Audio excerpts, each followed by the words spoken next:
Morning, everybody. Today, first patient up for surgery is this old girl here. This old roll-off truck is getting a new tarp.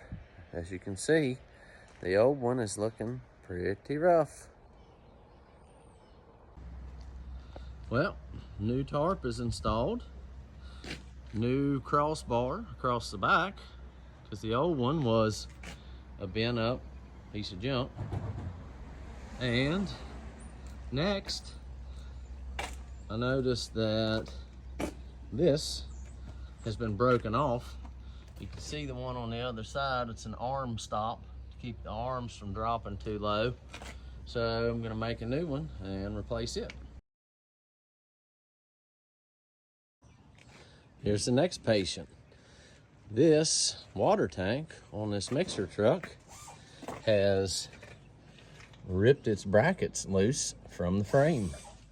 As you can see, the bolts have pulled through these pieces of channel that the tank mounting straps hook to. So that one is ripped through, that one's ripped through, and this one's barely holding on, but it's already broken as well. So I'm gonna have to redo all three of these tank strap mounting points so that this tank doesn't fall off this truck.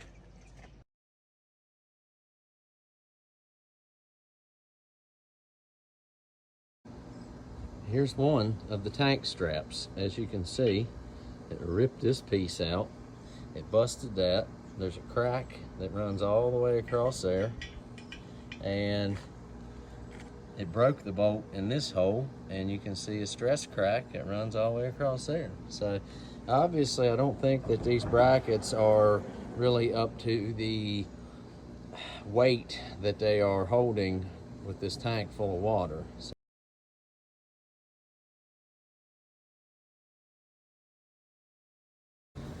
all right, I'm gonna show you how I decided to fix these broken strap mounts, okay?